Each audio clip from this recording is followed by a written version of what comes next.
Crazy കപ്പിൾസിൻ്റെ പുതിയൊരു വീഡിയോയിലേക്ക് എല്ലാവർക്കും സ്വാഗതം. ഇന്ന് ഈ ഒരു വീഡിയോ ചെയ്യാനായിട്ട് എനിക്ക് തോന്നിയിട്ടുള്ളൊരു കാര്യം എന്ന് പറഞ്ഞാൽ, ജീവിതത്തിൽ ഒറ്റപ്പെടൽ അനുഭവിക്കുന്ന, അതായത് പല രീതിയിലും മറ്റുള്ളവരാൽ ഒരു അവഗണന കിട്ടിയിട്ടുള്ള, ജീവിതത്തിൽ ഇനി നിങ്ങളെ കൊണ്ടൊന്നിനും കൊള്ളില്ല എന്ന് നിങ്ങളെ സാക്ഷ്യപ്പെടുത്തിയിട്ടുള്ള ആളുകൾ അല്ലേ, അത് നമ്മുടെ കുടുംബത്തിലുള്ളവരാകാം, അയൽപക്കത്തുള്ളവരാകാം, സുഹൃത്തുക്കളാകാം, എവിടെയും ഒരൊറ്റപ്പെടൽ അനുഭവിക്കുമ്പോൾ ഒറ്റപ്പെടലിൻ്റെ വേദന എന്ന് പറയുന്നത് ശരിക്കും അത് അനുഭവിച്ചവർക്ക് മാത്രമാണ് അത് അറിയാൻ പറ്റുള്ളൂ. നമുക്ക് സമാധാനിപ്പിക്കാനൊക്കെ പറ്റും, പക്ഷേ അത് അനുഭവിക്കുന്ന ആളുകൾക്കാണ് അതിൻ്റെ നൊമ്പരം ഏറ്റവും തീവ്രമായിട്ട് അവർക്ക് മാത്രമേ അത് അറിയാൻ പറ്റുള്ളൂ.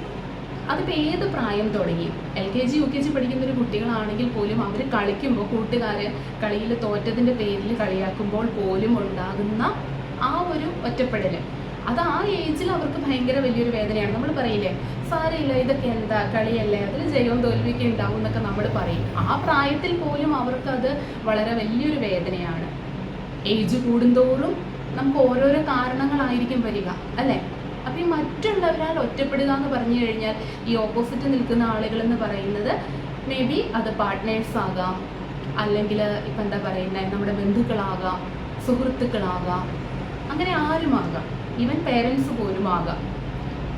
ഇങ്ങനെയൊക്കെയുള്ളൊരു സാഹചര്യത്തിലൂടെയാണ് ഇപ്പോൾ നിങ്ങൾ കടന്നു പോകുന്നതെങ്കിൽ എൻ്റെ ഈ ഒരു വീഡിയോ ഒന്ന് മുഴുവനായിട്ടൊന്ന് കാണട്ടോ. മറ്റൊന്നുമല്ല, ഞാൻ ജീവിതത്തിൻ്റെ ചില റിയാലിറ്റി സത്യത്തിൻ്റെ മുഖം നമ്മൾ പറയണ പോലെ എപ്പോഴും വികൃതമാണ്, നമുക്കത് അക്സെപ്റ്റ് ചെയ്യാനും ബുദ്ധിമുട്ടാണ്. പക്ഷെ ചില ജീവിത യാഥാർത്ഥ്യങ്ങൾ മനസ്സിലാക്കി കഴിഞ്ഞാൽ ഇങ്ങനെ നമ്മൾ വിഷമിച്ചിരിക്കുന്നതിൽ യാതൊരു അർത്ഥവുമില്ല എന്ന് നമുക്ക് തോന്നിപ്പോകും. ഇപ്പം നിങ്ങൾ ഈ ഒരു ഒറ്റപ്പെടലിൻ്റെ കാരണം കൊണ്ട്, അല്ലെങ്കിൽ അവഗണിക്കപ്പെടുന്നവരുടെ ഇടയിൽ നിങ്ങൾ വിഷമിച്ചിരിക്കുന്ന ആളുകളാണ് എങ്കിൽ, നിങ്ങളുടെ വിഷമത്തിന് കാരണം 2 കാരണങ്ങളേ ഉള്ളൂ. ഒന്ന്, നിങ്ങൾ അങ്ങോട്ട് കാണിച്ച ആത്മാർത്ഥത, സ്നേഹം, അത് തിരിച്ച് നിങ്ങൾക്ക് കിട്ടിയിട്ടില്ല എന്നുള്ളത്. രണ്ടാമത്തെ കാരണം എന്ന് പറയുന്നത്, നിങ്ങൾ തനിച്ചായിപ്പോയി, നിങ്ങളുടെ ഓപ്പോസിറ്റുള്ള ആളുകളെല്ലാം ഒരു ടീമായിട്ട് നിൽക്കുന്നു, അവർക്കെല്ലാവരും ഉണ്ട്, ഞാൻ മാത്രമാണ് ഒറ്റയ്ക്ക് എന്ന തെറ്റായ ധാരണ. ഈ 2 കാര്യങ്ങളേ ഉള്ളൂ നമുക്ക് അങ്ങനെ വരുമ്പോൾ വിഷമിക്കാനായിട്ട്. ഇവിടെ നമുക്ക് ചെയ്യേണ്ട ഒരു കാര്യം ഇത്രയേ ഉള്ളൂ. ജീവിതം എന്ന് പറയുന്നത് ഓരോരുത്തരും ഒറ്റയ്ക്ക് തന്നെ പോരാടേണ്ട ഒരു കാര്യമാണ്. ജീവിതത്തിൽ പോരാടുന്ന ആളുകൾക്ക് മാത്രമേ വിജയം ഉണ്ടാവുകയുള്ളൂ. ജീവിതത്തിൽ തളരുന്ന, ജീവിതത്തിൽ നിന്ന് ക്വിറ്റ് ചെയ്ത് പോകുന്ന ആരും ഒന്നും നേടിയിട്ടില്ല. ഒരു കാര്യം മനസ്സിലാക്കേണ്ടത്, നമ്മൾ ഈ പ്രപഞ്ചത്തിലേക്ക് വന്നപ്പോൾ, അതായത് ഓരോ ജീവനും ഇവിടേക്ക് വന്നതിൻ്റെ പിന്നിൽ അവർക്ക് ചെയ്ത് തീർക്കാൻ, അതായത് നമ്മളെയൊക്കെ നിയോഗിക്കപ്പെട്ടിരിക്കുന്ന ഒരു റെസ്പോൺസിബിലിറ്റി ഉണ്ട് ഇവിടെ. നമുക്ക് ഓരോരുത്തർക്കും ചില കടമകളുണ്ട് ഇവിടെ, ഈ ഒരു പ്രപഞ്ചത്തിൽ, ഈ ഒരു ജീവിതത്തിൽ ചെയ്യാനായിട്ട്. അതാണ് നമ്മളിവിടെ നിറവേറ്റേണ്ടത്. ഇതൊരു ടീം വർക്ക് അല്ല ഒരിക്കലും. ഇപ്പോൾ നമ്മൾ ചിന്തിക്കുന്ന എന്താ, ഞാൻ മാത്രം തനിച്ച്, ഓപ്പോസിറ്റ് നിൽക്കുന്ന ആളുകളൊക്കെ ഒരു ടീമായിട്ട്. അപ്പം അതിനകത്തിപ്പോൾ അങ്ങനെ നമുക്ക് ജീവിതത്തിൽ അങ്ങനെ ടീമായിട്ട് നിന്നുകൊണ്ട് ഒന്നും നേടാനായിട്ട്, ടീമായിട്ട് നിന്നുകൊണ്ട് നേടാനല്ല ഞാൻ ഉദ്ദേശിച്ചത്. എന്താ പറയുക, ഇപ്പം ഞാൻ, ഹസ്ബൻഡ്, കുട്ടികൾ, അച്ഛൻ, അമ്മ, അവരൊരു ടീമാണ്, മറ്റവർ വേറൊരു ടീമാണ്. അങ്ങനെ ടീം A, ടീം B എന്നൊന്നും തിരിച്ചിട്ട് നമുക്കിവിടെ പ്രത്യേകിച്ച് യാതൊരു കാര്യങ്ങളും ചെയ്യാനില്ല. ഓരോരുത്തരും തനിച്ചാണ് ജീവിതത്തിൽ. അതാണ് ആദ്യം നമ്മൾ മനസ്സിലാക്കേണ്ട ഒരു പാഠമെന്ന് പറയുന്നത്. അതായത് ജീവിതം എന്ന് പറയുന്നതിന് ഒരു എക്സാമായിട്ട് നിങ്ങൾ കണക്കാക്കുക. ജീവിതം എന്ന് പറയുന്നത് ഒരു പരീക്ഷയാണ്. പരീക്ഷ ജയിക്കണമെങ്കിൽ എന്ത് വേണം? നമ്മൾ എക്സാം അറ്റൻഡ് ചെയ്യണം. എക്സാം എങ്ങനെയാണ്? തന്നെ എഴുതണം അല്ലേ. ചോദ്യപേപ്പർ എല്ലാവർക്കും, ഇപ്പോൾ ഒരു കോഴ്സ് ചെയ്യുന്ന എല്ലാവർക്കും ഒരേ ക്വസ്റ്റ്യൻ യൂണിവേഴ്സിറ്റി തന്നാൽ പോലും ബുക്കിലെറ്റ്, അതിൻ്റെ ആൻസർ ഷീറ്റ് ഓരോരുത്തർക്കും സെപ്പറേറ്റ് ആയിരിക്കും. അപ്പോൾ പിന്നെ ഇതിൽ എവിടെയാണ് ബന്ധുക്കളുടെയും സുഹൃത്തുക്കളുടെയൊക്കെ സ്ഥാനം എന്ന് പറയുന്നത്? അങ്ങനെ ഒരു എക്സാമായിട്ട് കരുതുക. ഇവിടെ യൂണിവേഴ്സിറ്റി എന്ന് പറയുന്നത് പ്രപഞ്ചമാണ് യൂണിവേഴ്സിറ്റി. ഒരൊറ്റ ക്വസ്റ്റ്യൻ പേപ്പറേ ഉള്ളൂ. ക്വസ്റ്റ്യൻ പേപ്പർ എന്ന് വെച്ചാൽ ഒരൊറ്റ ചോദ്യം മാത്രമേ അതിനകത്തുള്ളൂ. ആ ചോദ്യം ഇതാണ്, നിങ്ങൾ എങ്ങനെ ജീവിക്കുന്നു, അല്ലെങ്കിൽ നിങ്ങൾ എങ്ങനെ ജീവിച്ചു, ഇതാണ് ക്വസ്റ്റ്യൻ. ഇത് 4 കാറ്റഗറിയിൽ ഞാൻ പറയാം. 4 കാറ്റഗറിയിൽ ഉള്ള ആളുകളാണ് ഈ എക്സാമായിട്ട് എഴുതുന്നതിന് ഞാൻ തിരിച്ചേക്കണേ. എന്ന് വെച്ചാൽ, ഇപ്പോൾ ഫസ്റ്റ് കാറ്റഗറിയിൽ വരുന്ന ആളുകൾ എന്ന് പറഞ്ഞാൽ, ജസ്റ്റ് ഒന്ന് ജീവിതം എന്ന് പറയുന്ന ആ ഒരു സബ്ജക്റ്റിനെ കുറിച്ച് ജസ്റ്റ് ഒന്ന് അവർ എന്തൊക്കെയോ ഒന്ന് നോക്കി വെച്ചിട്ടുണ്ട്, വലിയ കാഴ്ചപ്പാടൊന്നുമില്ല. അവർ കോപ്പി അടിക്കും. അതായത് എക്സാം ഹോളിൽ ഇരുന്നിട്ട് തൊട്ടടുത്തുള്ള ആളുകളുടെ പേപ്പറിൽ നോക്കിയിട്ട് എന്തെങ്കിലും ചാൻസ് കിട്ടിയാൽ നോക്കി എഴുതില്ലേ. ചില ആളുകൾ കോപ്പി അടിച്ചിട്ട് പാസ്സാവും, ചില ആളുകളോ ഫെയിലാവുകയും ചെയ്യും. അത് എഴുതുന്ന ആൾക്ക്, നമ്മൾ ആരെ നോക്കി കോപ്പി അടിക്കുന്നോ അവരെഴുതുന്നത് ശരിയാണോ തെറ്റാണോ എന്ന് നമ്മൾ അറിഞ്ഞിട്ടല്ല എഴുതുന്നത്. പക്ഷേ അത് ആരുടെ നോക്കിയാണോ അവർ നല്ലതാണെങ്കിൽ, അവർ ജീവിതം എന്ന് പറയുന്ന എക്സാം നന്നായിട്ട് അറ്റൻഡ് ചെയ്തിട്ടുണ്ടെങ്കിൽ അതാണ് നമ്മൾ കോപ്പി ചെയ്യുന്നെങ്കിൽ നമ്മൾ ജയിക്കും, ഇല്ലെങ്കിൽ തോന്നും. ഇനി രണ്ടാമത്തെ കാറ്റഗറി എന്ന് പറയുന്നത് അങ്ങനെയല്ല, കാണാതെ പഠിച്ചു വയ്ക്കും. അതായത് ഇപ്പം ജീവിതം അല്ലെങ്കിൽ ആ ഒരു ലൈഫ് എന്ന് പറയുന്നതിനെ കുറിച്ച് അവർക്ക് ഒരു ധാരണ, ഇങ്ങനെയാണ്, ഇന്നതുപോലെ ആയിരിക്കണം, അത് അതേപോലെ അവർ കാണാതെ പഠിച്ചു വയ്ക്കും. ഡയറക്റ്റായിട്ട് ക്വസ്റ്റ്യൻ വന്നാൽ മാത്രം അവർക്ക് ഭംഗിയായിട്ട് ആൻസർ ചെയ്യാൻ പറ്റും. ഇൻഡയറക്റ്റ് ആയിട്ടുള്ള രീതിയിൽ ചോദിച്ചു കഴിഞ്ഞാൽ, അല്ലെങ്കിൽ ഒരു ഔട്ട് ഓഫ് സിലബസ് ക്വസ്റ്റ്യൻ വന്നു കഴിഞ്ഞാൽ അവരാകെ പകച്ചു നിൽക്കും. അങ്ങനെയുള്ള ആളുകളാണ് ലൈഫിൽ, ചില ആളുകളെ കണ്ടിട്ടില്ലേ, പഠിച്ചതേ പാടും, ഞാൻ ഇങ്ങനെയൊക്കെയാണ് ശീലിച്ചേക്കണേ, ഇനി എൻ്റെ രീതികളൊന്നും എനിക്ക് മാറ്റാൻ പറ്റില്ല. അവരാണ് പുതിയ തലമുറക്കാരെയും അല്ലെങ്കിൽ പുതിയതായിട്ട് ചിന്തിക്കുന്ന എന്തെങ്കിലും ഇന്നോവേറ്റീവ് ആയിട്ടുള്ള ഐഡിയാസ് കൊണ്ടുവരുന്നവരെയൊക്കെ കുറ്റപ്പെടുത്തുന്നവർ. കാരണം മാറ്റങ്ങളെ ഉൾക്കൊള്ളാൻ അവർക്കാവില്ല. അവർ ശീലിച്ച ഒരു രീതിയുണ്ട്, ചിലപ്പോൾ 60-70 കാലഘട്ടത്തിലെ രീതിയാണെങ്കിൽ ഈ 2024 അതേ കാലഘട്ടം തന്നെയായിട്ടാണ് അവർ ചിന്തിക്കുന്നത്. പുതിയ കാര്യങ്ങളെ ഒന്നും അവർക്ക് അക്സെപ്റ്റ് ചെയ്യാനായിട്ട് സാധിക്കില്ല എന്ന് മാത്രമല്ല, അവർ കുറ്റപ്പെടുത്തുകയും ചെയ്യും. ഇനി മൂന്നാമത്തെ കാറ്റഗറി എന്ന് പറയുന്നത്, ക്വസ്റ്റ്യൻ കിട്ടി, ആ ക്വസ്റ്റ്യൻ പേപ്പർ കണ്ടപ്പോൾ തന്നെ അവർ വിചാരിച്ചു ഞാൻ ഇതിൽ രക്ഷപ്പെടില്ല, എന്നെക്കൊണ്ട് ഇത് നേടിയെടുക്കാൻ പറ്റില്ല, സോ ക്വിറ്റ് ചെയ്യാം. 3 മണിക്കൂറായിരിക്കും എക്സാം ഹോളിൽ അനുവദിച്ചിരിക്കുന്ന ടൈം. അരമണിക്കൂർ കഴിയുമ്പോൾ തന്നെ എക്സാം ഹോളിൽ വിട്ടു പോകുന്ന ആളുകളെ കണ്ടിട്ടില്ലേ? അതായത് ഉറപ്പായിട്ടും ആ എക്സാമിന് അവർ ഫെയിലായി കഴിഞ്ഞു, ക്വിറ്റ് ചെയ്യുന്നത്. ഞാൻ ഈ പറഞ്ഞ മൂന്നാമത്തെ കാറ്റഗറിയാണ്. ജീവിതത്തിൽ എന്തെങ്കിലും പ്രശ്നങ്ങൾ ഉണ്ടാവുമ്പോൾ ആ പ്രശ്നങ്ങളെ ഫേസ് ചെയ്യാൻ പറ്റാതെ ഇനി ജീവിതം ഇവിടെ തീർന്നു, എൻ്റെ ജീവിതത്തിൽ ഇനി എനിക്ക് രക്ഷപ്പെടാൻ പറ്റില്ല എന്ന് കരുതി ജീവിതം അവസാനിപ്പിക്കുന്ന ആളുകൾ. ഒരിക്കലും ആ രീതിയിൽ തേർഡ് കാറ്റഗറിയിലുള്ള ആളുകളാവരുത് നമ്മൾ. കാരണം നഷ്ടം നമുക്ക് മാത്രമേ ഉണ്ടാവുള്ളൂ. നാലാമത്തെ കാറ്റഗറിയാണ് കേട്ടോ ഏറ്റവും മിടുക്കര്, ഏറ്റവും മിടുക്കന്മാരും മിടുക്കികളും നാലാമത്തെ കാറ്റഗറിയാണ്.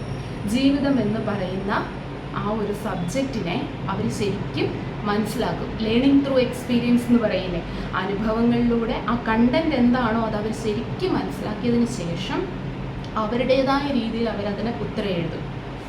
അപ്പോൾ ഏത് രീതിയിൽ ക്വസ്റ്റ്യൻ വന്നാലും, ഡയറക്റ്റ് ആയിട്ടോ ഇൻഡയറക്റ്റ് ആയിട്ടോ even out of syllabus question വന്നാൽ പോലും അവർക്കറിയാം എങ്ങനെ അത് എഴുതണം എന്നുള്ളത്. ഇങ്ങനെയുള്ള ആളുകളാണ് ജീവിതത്തിൽ വിജയം നേടുന്നത്. ജീവിതത്തിൽ അവർക്കാണ് സക്സസ് ഉണ്ടാവുന്നത്. അപ്പോൾ ഈ 4 കാറ്റഗറിയിൽ നിങ്ങൾ ഏത് കാറ്റഗറിയിൽ പെടുന്നു, നിങ്ങൾ എങ്ങനെ പോകാൻ തീരുമാനിച്ചിരിക്കുന്നത് നോക്കുക. ആദ്യത്തെ കാറ്റഗറി പോലെ കോപ്പി അടിക്കാനാണോ നിങ്ങൾ തീരുമാനിച്ചിരിക്കുന്നത്? രണ്ടാമത്തെ കാറ്റഗറി പോലെ ഞാൻ പഠിച്ചതേ പാടും, ഞാൻ ശീലിച്ചത് ഇങ്ങനെയാണ്, അത് ഞാൻ മാറ്റില്ല എന്ന കാറ്റഗറിയിൽ പോകാനാണോ തീരുമാനിച്ചിരിക്കുന്നത്? മൂന്നാമത്തെ പോലെ ജീവിതത്തിൽ നിന്ന് ക്വിറ്റ് ചെയ്യാനാണോ നിങ്ങളുടെ തീരുമാനം? ഒരിക്കലും ആ ഒരു തീരുമാനം എടുക്കരുത്. നാലാമത്തെ കാര്യം എന്ന് പറയുന്നത്, നാലാമത്തെ കാറ്റഗറി പോലെ ജീവിതത്തിൽ മുന്നേറുക. ജീവിതം എന്ന് പറയുന്നത് ഇടയ്ക്ക് വെച്ച് നിർത്തി പോകാനോ പ്രശ്നങ്ങളില്ലാത്തതോ അല്ല. പിന്നെ എന്താ നമ്മളവിടെ ചെയ്യുന്നത്? ജീവിതത്തിൽ ഒറ്റയ്ക്ക് പോരാടണം. ഒറ്റയ്ക്ക് പോരാടണമെങ്കിൽ ശരിക്കും പറഞ്ഞു കഴിഞ്ഞാൽ വിജയിച്ചിട്ടുള്ള ഏത് മനുഷ്യരെടുത്ത് നോക്കിക്കോ, എവിടെയെങ്കിലും അവർക്ക് ലൈഫിൽ ഒരു മുറിവേറ്റിട്ടുണ്ടാകും. അവരുടെ മനസ്സിനെ നൊമ്പരപ്പെടുത്തിയിരിക്കുന്ന അല്ലെങ്കിൽ അവരുടെ മനസ്സിനെ വേദനിപ്പിക്കുന്ന എന്തെങ്കിലും ഒരു അനുഭവം ജീവിതകാലത്തിൽ എപ്പോഴെങ്കിലും അവർക്ക് ചുറ്റുവട്ടത്തുള്ളവരിൽ നിന്ന് കിട്ടിയിട്ടുണ്ടാവും. അങ്ങനെ ഒരു കനൽ വേണം നമുക്ക് ജീവിക്കാൻ. ജീവിതം വിജയം നേടാൻ നമുക്കൊരു കനൽ വേണം നമ്മുടെ മനസ്സിൽ. ആ കനലിനെ നമ്മൾ കണ്ണീരുകൊണ്ട് കെടുത്തല്ല വേണ്ടത്, അതിനെ ഊതി ഊതി എന്താക്കി മാറ്റണം? തീയാക്കി മാറ്റണം, അതായത് അഗ്നിയാക്കി മാറ്റണം.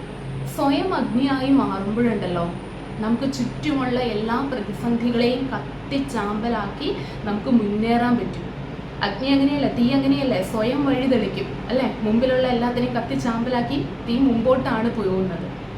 അപ്പോൾ ആ രീതിയിൽ മുന്നേറാനാണ് ഞാൻ നിങ്ങളുടെ അടുത്ത് പറയുള്ളൂ. ഇതൊക്കെ പറയുമ്പോൾ നിങ്ങൾക്ക് തോന്നും സമാധാനിപ്പിക്കാൻ വേണ്ടിയിട്ടല്ലേ എന്ന്. ഒരിക്കലുമല്ല, ഇത് ജീവിതത്തിൻ്റെ പച്ചയായ വശമാണ്. ഇല്ലെങ്കിൽ നിങ്ങളൊന്ന് ആലോചിച്ച് നോക്കുക, എല്ലാവരും ഒരു ടീമായിട്ടാണ് നിൽക്കുന്നത് എങ്കിൽ നിങ്ങൾക്ക് ഈ പറയുന്ന നിങ്ങളുടെ സുഹൃത്തുക്കളെയും കുടുംബക്കാരെയും അയൽപക്കക്കാരെയും ഒക്കെ എത്ര നാളുകളായിട്ട് അറിയാം? നിങ്ങൾ ജനിക്കുമ്പോൾ നിങ്ങൾ ഒറ്റയ്ക്കല്ലേ വന്നത്? അന്ന് ആരെങ്കിലും നിങ്ങൾ അറിയോ? ഇല്ല. പിന്നീട് നിങ്ങൾ വളർന്ന് വലുതാകുന്ന അനുസരിച്ചാണ് ഇന്ന ആളുകളാണ് എന്ന് പറഞ്ഞ് പരിചയപ്പെടുത്തി നമ്മൾ കണ്ടും കേട്ടും അവരെ അറിയുന്നത്. പോകുമ്പോഴോ നമ്മളൊക്കെ തനിച്ചല്ലേ പോകുന്നത്? ഇവരെ എല്ലാവരെയും കൊണ്ടാണോ നമ്മൾ പോകുന്നത്? അല്ല. ജീവിതം ഒരു ടീമായിട്ട് നിൽക്കാനുള്ളതാണ് എങ്കിൽ, അതായത് സുഹൃത്തുക്കളും അയൽപക്കക്കാരും ബന്ധുക്കളും ഉൾപ്പെടുന്ന ഒരു ടീമായിട്ട് നിൽക്കാനുള്ളതാണെങ്കിൽ ഇവരെല്ലാം ഒരേ സമയത്ത് ജനിക്കും, ഒരേ സമയത്ത് മരിക്കും. അതങ്ങനെയല്ലല്ലോ.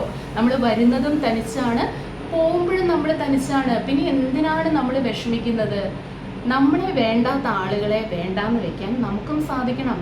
നമ്മളെ അവോയ്ഡ് ചെയ്യുന്ന ആളുകളെ ഓർത്തല്ല നമ്മൾ വിഷമിച്ച് നടക്കേണ്ടത്. നമ്മളെ അവഗണിക്കുന്ന ആളുകളെ ഓർത്ത് നമ്മൾ എന്തിനാണ് വിഷമിക്കുന്നത്? നമ്മൾ പരിഗണിക്കുന്ന ആരെങ്കിലും ഒക്കെ കാണും ഈ ലോകത്ത്, കുറച്ച് ആളുകളെങ്കിലും ഉണ്ടാവും. നമ്മൾ പരിഗണിക്കുന്ന ആളുകളെ നമ്മൾ അവരെക്കുറിച്ച് അന്വേഷിക്കുക, അവരെക്കുറിച്ച് നമ്മൾ ആലോചിക്കുക. നമുക്ക് സന്തോഷം കിട്ടുന്നത് ഒരിക്കലും നമ്മുടെ പ്രവൃത്തികൾ കൊണ്ടല്ല, നമ്മുടെ ചിന്തകളിലൂടെയാണ്. സന്തോഷം മറ്റൊരാൾക്ക്, ഞാൻ പറഞ്ഞില്ല നേരത്തെ ഒരു വീഡിയോയിൽ ചെയ്തിട്ടുണ്ട്, അത് വേറൊരാൾക്ക് തരാൻ പറ്റുന്ന ഒരു കാര്യമല്ല. നമ്മൾ തന്നെ ക്രിയേറ്റ് ചെയ്തെടുക്കണം. എങ്ങനെ? നമ്മുടെ ചിന്തകളിലൂടെ.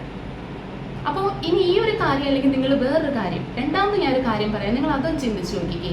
രാവിലെ നിങ്ങൾ എണീക്കുമ്പോൾ തുടങ്ങിയുള്ള നിങ്ങളുടെ ഓരോ പ്രവൃത്തിയും നിങ്ങളുടെ മനസ്സിലേക്ക് കൊണ്ടുവരിക. രാവിലെ നമ്മൾ കിടക്കേന്ന് എന്താ പറയുക, ഉറങ്ങി എണീക്കുമ്പോൾ തുടങ്ങി രാത്രി കിടന്ന് ഉറങ്ങുന്നവരെ ഉള്ള നമ്മുടെ ഓരോ പ്രവൃത്തികൾ, അതിന് നേരെ നിങ്ങളെ ഇപ്പോൾ തനിച്ചാക്കി നിങ്ങൾ ഒറ്റയ്ക്കാണ്, മറ്റുള്ളവരെല്ലാം ഒരു ടീമാണെന്ന് നിങ്ങൾ ചിന്തിക്കുന്ന ആ ഓപ്പോസിറ്റ് ടീമുള്ളവരെ നിങ്ങൾ നിങ്ങളുടെ മനസ്സിലേക്ക് കൊണ്ടുവരിക. എന്നിട്ട് ഓരോ പ്രവൃത്തിയുടെയും നേരെ ഇവർ കാരണമാണോ, ഇവരാണോ നിങ്ങൾക്ക് ഈ പറഞ്ഞ കാര്യങ്ങളൊക്കെ വാങ്ങിച്ച് തന്നിട്ടുള്ളത്, ഇവരില്ല എങ്കിൽ നിങ്ങൾക്ക് ജീവിക്കാൻ പറ്റില്ലേ എന്ന കാര്യം നിങ്ങളൊന്ന് നിങ്ങളുടെ മനസ്സിനോട് ചോദിച്ചു നോക്കുക. മജോറിറ്റി ക്വസ്റ്റ്യൻ്റെ ആൻസർ അല്ല എന്നുള്ളതാണെങ്കിൽ, അതായത് ഈ പറയുന്ന ബന്ധുക്കളോ സുഹൃത്തുക്കളോ അയൽപക്കക്കാരോ നേടി തന്നിട്ടുള്ളതല്ല, അവരില്ലെങ്കിലും എനിക്ക് ചെയ്യാൻ പറ്റുന്ന കാര്യങ്ങളാണ് എന്നാണ് നിങ്ങളുടെ ഉത്തരമെങ്കിൽ, പിന്നെ എന്തിനാണ് നിങ്ങൾ അവരെ ഓർത്ത് വിഷമിക്കുന്നത്? നിങ്ങൾ തനിച്ചായി പോയി എന്ന് ഓർത്ത് നിങ്ങൾ എന്തിനു വെറുതെ സമയം കളയുന്നു? അതായത് രാവിലെ എഴുന്നേൽക്കുമ്പോൾ തുടങ്ങിയുള്ള ഓരോ കാര്യങ്ങളും, ഇപ്പം നമ്മുടെ വീട്ടിൽ അരി വെക്കുന്നത്, ഭക്ഷണം കഴിക്കാൻ വേണ്ടിയിട്ട്, ഈ അരി നമ്മൾ തന്നെ വേണം വാങ്ങാൻ, അല്ലേ? ഈ അയൽപക്കക്കാരും ബന്ധുക്കളും ഒന്നും കൊണ്ടുപോയി തന്നതല്ല. നമ്മുടെ വീട്ടിലെ കറണ്ട് ബില്ല് അടച്ചില്ല എങ്കിൽ നമുക്ക് തന്നെയാണ് അതിൻ്റേത്. അത് ഈ ബന്ധുക്കളോ സുഹൃത്തുക്കളോ ഒന്നും അല്ല നമ്മുടെ വീട്ടിലെ കാര്യങ്ങൾ നോക്കുന്നത്, അല്ലേ? ഇതുപോലെ ഓരോ കാര്യങ്ങളും, നിങ്ങൾ ജോലിക്ക് പോകുന്നത്, ഏതെങ്കിലും ഒരു ബന്ധുക്കളോ സുഹൃത്തുക്കളോ പറയണ്ട, അയ്യോ നിനക്ക് സാലറി ഇത്രയല്ലേ ഉള്ളൂ, എന്നാൽ പിന്നെ എൻ്റെ ജോലി നീ ചെയ്തു, ഞാൻ അടുത്ത ദിവസം ബോസിൻ്റെ അടുത്ത് പറഞ്ഞോളാം, ആ ജോലി ഞാൻ ഒഴിവാക്കി തരാം, നീ ആ ജോലി ചെയ്തോ എന്ന് പറയുന്നവരുണ്ടോ? ഇല്ല. ഇല്ല എന്ന് മാത്രമല്ല, നിങ്ങളൊരു സഹായം അഭ്യർത്ഥിച്ചു നോക്കിക്കേ. നിങ്ങൾക്ക് ഒരു ദിവസം ഹോസ്പിറ്റലിൽ അഡ്മിറ്റ് ആവേണ്ടി വന്നു, ഈ പറയുന്ന ബന്ധുക്കളോടും മറ്റുള്ളവർ അയൽപക്കക്കാരോടും ഒക്കെ ചോദിച്ചു നോക്കിയേ, ഒരു രാത്രി നിങ്ങളുടെ കൂടെ ഹോസ്പിറ്റലിൽ വന്ന് നിൽക്കാൻ അവർ നിൽക്കുമോ എന്നുള്ളത്. 100,000 ആവശ്യങ്ങൾ അവർ പറയുന്ന കേൾക്കാം. കുറച്ച് എമൗണ്ട് നിങ്ങൾ കടം ചോദിച്ചു നോക്കിക്കേ, അവർക്കില്ലാത്ത ആവശ്യങ്ങൾ ഉണ്ടാവില്ല. ഇത് എന്താ പറയണേ, ഇതും എല്ലാവരിലും കോമൺ ആയിട്ടുള്ള ഒരു കാര്യം തന്നെയാണ്. അപ്പോൾ പിന്നെ നിങ്ങൾ ആലോചിച്ച് നോക്കുക, നമ്മൾ കിടപ്പാകാത്ത കാലത്തോളം, എന്ന് വെച്ചാൽ കിടക്കുന്ന ഒരാളെ സംബന്ധിച്ച് നമുക്കെല്ലാം കാണാം കേൾക്കാം, പക്ഷെ ഒരു ഭക്ഷണം കഴിക്കാൻ പോലും അല്ലെങ്കിൽ ചവച്ചരയ്ക്കാൻ പോലും നമുക്ക് പറ്റാത്ത അവസ്ഥയിൽ കിടപ്പായ ഒരാളെ സംബന്ധിച്ചാണെങ്കിൽ ശരിയാണ്, മറ്റൊരാളുടെ സഹായം വേണം. അല്ലാതെ സ്വന്തമായിട്ട് എണീറ്റ് നിൽക്കാനും നിങ്ങളുടെ കാര്യങ്ങളും നോക്കാൻ കഴിയുന്ന ഏതൊരാൾക്കും നിങ്ങളുടെ ജീവിതത്തിൽ നിങ്ങൾക്ക് ഒറ്റയ്ക്ക് തന്നെ നിന്ന് പോരാടാൻ സാധിക്കുന്ന ഒരു കാര്യം തന്നെയാണ്. ഓക്കെ, പിന്നെ എന്തിനാണ് നമ്മൾ മറ്റുള്ളവരെ കുറിച്ച് ആലോചിക്കുന്നത്? വേണ്ട. ഇനി എനിക്ക് ലാസ്റ്റായിട്ട് പറയാനുള്ള, ഈ തമ്പനയിൽ കാണിച്ചിരിക്കുന്ന പോലെ അങ്ങനെ ഞാൻ ഈ രഹസ്യം പരസ്യമാക്കുന്നു എന്ന് പറഞ്ഞില്ലേ, ഇതാണ് ആ ഒരു രഹസ്യം. ജീവിതത്തിൽ ഒരിക്കലെങ്കിലും നിങ്ങൾ വായിച്ചിരിക്കേണ്ട ഒരു ബുക്കാണ് ഇത്. ആകർഷണ നിയമമാണ്, ലോ ഓഫ് അട്രാക്ഷനെ സംബന്ധിക്കുന്ന കാര്യമാണ് ഇതിൽ പറയുന്നത് കേട്ടോ. അപ്പോൾ ഇത് തന്നെ എനിക്ക് എത്ര പറഞ്ഞാലും തീരാത്ത അത്രയുണ്ട്. ഇത് തന്നെ ഒരു വീഡിയോ ആയിട്ട് മണിക്കൂറുകൾ പോലും ഇതിനെക്കുറിച്ച് സംസാരിച്ചിരിക്കാനായിട്ട് സാധിക്കും. എൻ്റെ ജീവിതം മാറ്റിമറിച്ച ബുക്കെന്ന് ഞാൻ പറയും. ഈ രഹസ്യം പരസ്യമാക്കുക എന്ന് പറഞ്ഞതിൻ്റെ അർത്ഥം ഇതാണ്. ഇപ്പോൾ കുറേ ആളുകൾ ചിന്തിക്കുന്ന കാര്യം, ഈ ലോ ഓഫ് അട്രാക്ഷൻ ആകർഷണ നിയമമൊക്കെ ഇപ്പം ആരോ കണ്ടുപിടിച്ചതാണെന്നാണ്. ഒരിക്കലും അല്ല കേട്ടോ. ഇത് പ്രപഞ്ച നിയമമാണ്. പ്രപഞ്ചം എന്നുണ്ടായോ അന്ന് തുടങ്ങിയുള്ള നിയമമാണ്. ഈ നിയമത്തിൽ മറ്റൊന്നും അല്ല പറയുന്നത്. ഇതിൻ്റെ ബേസ് എന്ന് പറയുന്നത് ഇത്രയേ ഉള്ളൂ. സമാനമായിട്ടുള്ള ചിന്താഗതികൾ, സമാനമായിട്ടുള്ള പ്രവൃത്തികളെ ആകർഷിച്ചെടുക്കും. അതായത് മനുഷ്യൻ എന്ന് പറയുന്നത് മനുഷ്യ ടവർ എന്നാണ് ഇതിനകത്ത് വിശേഷിപ്പിച്ചിരിക്കുന്നത് ഇതിൻ്റെ ഓതർ. മനുഷ്യ ടവർ എന്ന് പറഞ്ഞാൽ നമ്മുടെ ചിന്തകൾ എന്ന് പറയുന്നത് ഇങ്ങനെ ഓരോ തരംഗങ്ങളായിട്ട് നമ്മൾ പ്രപഞ്ചത്തിലേക്ക് വിട്ടുകൊണ്ടിരിക്കുകയാണ്. അവിടെ നിന്ന് അതിന് സമാനമായിട്ടുള്ള മാച്ച് ചെയ്യുന്ന അതേ ആക്ഷനാണ് തിരിച്ച് നമ്മളിലേക്ക് കിട്ടുക. അതുപോലെ ഈ ആകർഷണ നിയമത്തിന് അറിയില്ല. ഇപ്പം നമ്മൾ നിസ്സാര ഒരു എക്സാമ്പിൾ പറയുകയാണെങ്കിൽ, ഇപ്പം നമ്മൾ ആരാധനാലയങ്ങളിൽ ചെന്നിട്ട്, ഇപ്പം ഹിന്ദുക്കളാണെങ്കിൽ അമ്പലത്തിൽ, ക്രിസ്ത്യൻസ് പള്ളിയിലൊക്കെ പോയിട്ട് നമ്മൾ പ്രാർത്ഥിക്കുമ്പോൾ, അതായത് ഈ ആരാധനാലയങ്ങൾ എന്ന് പറഞ്ഞാൽ ഏറ്റവും പോസിറ്റീവായിട്ടുള്ള എനർജി പ്രൊവൈഡ് ചെയ്യുന്ന സ്ഥലമാണ്. അപ്പോൾ അവിടെ നമ്മൾ പോസിറ്റീവ് അഫർമേഷൻ പറഞ്ഞാൽ അത്രയും പെട്ടെന്ന് നമുക്കതിൻ്റെ റിസൾട്ട് കിട്ടും. പക്ഷെ ഒട്ടുമിക്കവരും പറയുന്ന ഒരു പരാതിയില്ലേ, ഞാൻ പ്രാർത്ഥിച്ചിട്ടൊന്നും ദൈവം അത് കേൾക്കുന്നില്ല, എൻ്റെ പ്രാർത്ഥന മാത്രം എന്താ ദൈവം കേൾക്കാത്തത്, ഞാൻ എന്തോരം പറയുന്നു, ചെന്നിട്ട് പ്രാർത്ഥിക്കുന്നത് എങ്ങനെയാണെന്നറിയോ? അതായത് ഞാനും ഇങ്ങനെ തന്നെയായിരുന്നു കേട്ടോ, ചെറുപ്പം തുടങ്ങി എനിക്കറിയില്ലായിരുന്നു എങ്ങനെ പ്രാർത്ഥിക്കണം എന്ന് പോലും. ഇപ്പം അമ്പലങ്ങളിൽ ചെന്നിട്ട്, ഇപ്പം നമുക്ക് കുറച്ച് കടമുള്ള ആളാണെങ്കിൽ അമ്പലത്തിൽ ചെന്നിട്ട് പ്രാർത്ഥിക്കുമ്പോൾ, ഭഗവാനെ, ദൈവമേ, എൻ്റെ കടമെല്ലാം മാറ്റിത്തരണേ, ഈ അസുഖമുള്ള ഒരാളാണെങ്കിൽ എൻ്റെ അസുഖങ്ങളെല്ലാം മാറ്റിത്തരണേ, എൻ്റെ ദുരിതങ്ങൾ അകറ്റണേ, ഇങ്ങനെയൊക്കെ ആയിരിക്കും എല്ലാവരും പ്രാർത്ഥിക്കുന്നത്. പക്ഷെ ആകർഷണ നിയമത്തിൽ പറയുന്ന ഒരു കാര്യമാണ്, നമ്മൾ ഉപയോഗിക്കുന്ന വാക്കുകൾ നെഗറ്റീവ് വേർഡ് ഉപയോഗിക്കരുത്. കടമൊന്നും വരുത്തരുത്, എൻ്റെ കടം മാറ്റി തരണേ ഭഗവാനെ എന്ന് പറയുമ്പോൾ ആകർഷണ നിയമത്തിന് ഈ വേണ്ട, അരുതേ, എനിക്കിഷ്ടമല്ല കേട്ടോ അതൊന്നും, അങ്ങനത്തെ വാക്കുകളൊന്നും ആകർഷണ നിയമത്തിന് അറിയില്ല. നമ്മൾ എന്താ മനസ്സിൽ ചിന്തിക്കുന്നത്, എൻ്റെ കടം മാറ്റണേ എന്ന് നമ്മൾ പറയുമ്പോഴേക്കും കടം ഇപ്പോഴത്തെ അവസ്ഥ മനസ്സിലേക്ക് വന്നു. അപ്പോൾ ആകർഷണ നിയമം വിചാരിക്കും, ഓ അപ്പോൾ അവർക്ക് വേണ്ടത് കടമാണ്, തരാം. എൻ്റെ അസുഖം മാറ്റണേ ഭഗവാനെ എന്ന് പ്രാർത്ഥിക്കുമ്പോൾ അസുഖത്തെക്കുറിച്ചാണ് ചിന്തിക്കുന്നത്, തരാം, ഇനി അസുഖം തരാം. ഇതാണ് ശരിക്കും സംഭവിക്കുന്ന കാര്യം. എന്നിട്ട് നമ്മൾ എന്ത് പറയും, എന്തോരം വഴിപാട് കഴിച്ചു, എന്തോരം പ്രാർത്ഥിച്ചു, ഒന്നും നടക്കുന്നില്ല. എങ്ങനെ നടക്കും? നമ്മുടെ മനസ്സിൽ കൊടുക്കുന്ന ചിന്ത അതാണ് നമ്മളിലേക്ക് എത്തിച്ചേരുന്നത്. അപ്പം നമുക്ക് എങ്ങനെ പ്രാർത്ഥിക്കാം? എൻ്റെ കടം മാറ്റി തരണേ എന്ന് പറയുന്നതിന് പകരം സമ്പൽ സമൃദ്ധി തന്ന് അനുഗ്രഹിക്കണേ ഭഗവാനെ എന്ന് പറയാം, അല്ലേ?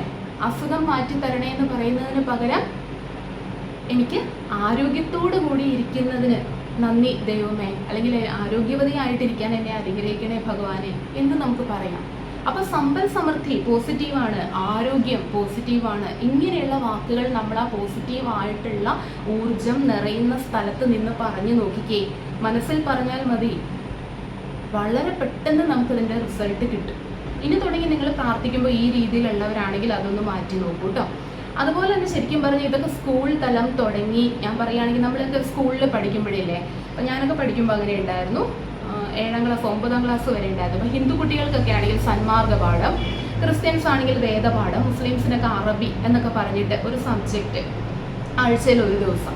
ശരിക്കും പറഞ്ഞാൽ ഇതിനൊക്കെ പകരം, കാരണം ഇതിന് ജാതിയില്ല, ആകർഷണ നിയമത്തിന് ഹിന്ദു എന്നോ ക്രിസ്ത്യൻ എന്നോ മുസ്ലിം എന്നോ ജൈനമതം ബുദ്ധമതം ഒന്നുമില്ല. ഇത് പ്രപഞ്ച സത്യമാണ്, പ്രപഞ്ച ശക്തിയാണ്. ആ പ്രപഞ്ച ശക്തിയെ നമ്മൾ മനസ്സിലാക്കുക എന്നുള്ളൊരു കാര്യമാണ് പറയുന്നത്. അതായത് ഈ പണ്ട് കാലത്ത് തന്നെ ഉണ്ടായിരുന്ന ആളുകൾ, നമ്മൾ പറയില്ലേ, റിച്ച് ആയിട്ടുള്ളവരെന്നും റിച്ചായിട്ട്, ധനികരെന്നും അങ്ങനെ ഇരിക്കും, എന്താണ് പറയണേ, ദരിദ്രരെന്നും അങ്ങനെ തന്നെ ആയിട്ടിരിക്കും. അതിൻ്റെ കാരണം ഇതാണ്, സമ്പന്നരായിട്ടുള്ള ആളുകൾ അവർ ചിന്തിക്കുന്നത് ഇനിയും ഇനിയും സമ്പത്തിനെ കുറിച്ചാണ്. എന്നാൽ അവർ ആ രഹസ്യമൊട്ട് ആർക്കും പറഞ്ഞു കൊടുക്കുന്നുമില്ല. കാരണം അവർക്ക് അറിയുകയില്ലാട്ടോ, അങ്ങനെ ചിന്തിച്ചതുകൊണ്ടാണ് ഇതൊക്കെ നേടിയെടുത്തതെന്ന് അവർ ചിലപ്പോൾ അറിയുന്നില്ലായിരിക്കും. പക്ഷെ എനിവേ ആ രഹസ്യം ആരും പരസ്യമാക്കാതെ വെച്ചിരിക്കുന്നതാണ് ഇന്നും പലരുടെയും ദുരിതത്തിന് കാരണം. അപ്പോൾ ശരിക്കും പറഞ്ഞാൽ 1ാം ക്ലാസ് തുടങ്ങിയുള്ള സ്കൂൾ തലങ്ങളിൽ നമുക്ക് ഇങ്ങനെ ഒരു സബ്ജക്റ്റ് കൂടി, ആകർഷണ നിയമം ശരിക്കും ഉൾപ്പെടുത്തിയാലുണ്ടല്ലോ, ഇനിയുള്ള ഒരു തലമുറയിൽ ഒരുപാട് മാറ്റങ്ങൾ വരും ശരിക്കും. ഇപ്പോൾ ഒരുപാട് യൂട്യൂബേഴ്സാണ് ഈ പറയുന്ന ലോ ഓഫ് അട്രാക്ഷനെ കുറിച്ചുള്ള കാര്യങ്ങൾ, കാരണം അവർ പഠിച്ചതും അവരറിഞ്ഞതും ഇപ്പോഴാണ്. ഇപ്പം ഞാൻ തന്നെ ഒരു 2 വർഷമായിട്ടേ ഉള്ളൂ. ഒരുപാട് പേരുടെ അനുഭവങ്ങൾ അല്ലെങ്കിൽ ഒരുപാട് പേരുടെ ജീവിതം മാറ്റിമറിച്ച ഒരു കാര്യമാണ് ദ സീക്രട്ട്. അപ്പം എല്ലാവരും ഈ ഒരു പുസ്തകം കേട്ടോ എന്തായാലും ഒന്ന് നിങ്ങൾ വാങ്ങുക, ഇതൊന്ന് നിങ്ങൾ വായിച്ചു നോക്കുക. ശരിക്കും പറഞ്ഞു കഴിഞ്ഞാൽ ഒരുപാട് നമ്മുടെ ലൈഫിൽ മാറ്റങ്ങൾ വരുത്തുന്നൊരു കാര്യമാണ്. അപ്പോൾ ഇത്രയൊക്കെയാണ് എനിക്ക് ഇന്നത്തെ വീഡിയോയിൽ പറയാനായിട്ടുള്ളൂ. അതുകൊണ്ട് ഇനി തുടങ്ങിയ ജീവിതത്തിൽ ആരും നമ്മൾ തനിച്ചാണെന്നോ, മറ്റുള്ളവർ നിങ്ങളെ അവഗണിച്ചു, മറ്റുള്ളവർ നിങ്ങളെ കുറ്റപ്പെടുത്തുന്നു, പല ആളുകളും ഞാൻ കണ്ടിട്ടുണ്ട്, നീയൊക്കെ ജീവിച്ച് കാണിച്ചു കൊടുക്കുക, നിനക്ക് എന്തിനു കൊള്ളാം, നിനക്ക് അതിനുള്ള കഴിവുണ്ടോ എന്നൊക്കെ ചോദിക്കുന്ന ആളുകളുണ്ട്. ആ ചോദിക്കുന്ന ആളുകളോടൊക്കെ ആയിട്ട് ഞാനൊരു കാര്യം ചോദിക്കട്ടെ, നിങ്ങൾ എന്ത് കണ്ടിട്ടാണ്, നിങ്ങൾക്ക് എന്തറിഞ്ഞിട്ടാണ്? ഒരാളുടെ ജീവിതത്തിൽ വിജയമുണ്ടാകുന്നതും പരാജയം ഉണ്ടാകുന്നതിനും കാരണം അവരുടെ ചിന്തകൾ മാത്രമാണ്. പിന്നെ എല്ലാവരും ഉണ്ട്, എല്ലാവരും ഞങ്ങൾക്ക് ചുറ്റിനുമുണ്ട്, ഞങ്ങൾക്കൊക്കെ എല്ലാവരും ഉള്ളവരാണ്, നിങ്ങൾക്ക് ആരും ഇല്ല എന്ന് പറഞ്ഞ് മറ്റൊരാളെ കുറ്റപ്പെടുത്തുമ്പോഴൊരു കാര്യം ഓർക്കുക, ആർക്കും ആരുമില്ല. ജീവിതത്തിൽ ഓരോ വ്യക്തിയും യൂണീക്കാണ്, ഓരോ വ്യക്തിയും തനിച്ചാണ്, ജനിക്കുന്നതും തനിച്ചാണ്, മരിക്കുന്നതും തനിച്ചാണ്. അതിനിടയിലുള്ള ഒരു കുറച്ച് സമയം മാത്രമേ ഉള്ളൂ നമുക്ക് ഈ പറയുന്ന ബന്ധുക്കളും കൂട്ടുകാരും എല്ലാം. ജീവിതം എന്ന എക്സാം തനിച്ച് തന്നെ എഴുതേണ്ട എക്സാമാണ്. അതിൻ്റെ ബുക്ക്ലെറ്റ് നമ്മുടെ കയ്യിൽ മാത്രമേ ഉള്ളൂ. സോ ഇനി നിങ്ങൾ തീരുമാനിച്ചു ആ ആൻസർ ഷീറ്റിൽ നിങ്ങൾ എങ്ങനെയാണ് ആ ചോദ്യത്തിന് ഉത്തരം എഴുതുക. ഏതാ ചോദ്യം? നിങ്ങൾ എങ്ങനെ ജീവിക്കുന്നു. ഓക്കെ, അപ്പോൾ ഇത്രയേ ഉള്ളൂ കേട്ടോ ഇന്നത്തെ വീഡിയോ. എല്ലാവർക്കും ഇഷ്ടപ്പെട്ടുവെങ്കിൽ ഒന്ന് ലൈക്ക് ചെയ്ത് സപ്പോർട്ട് ചെയ്യുക. Thank you.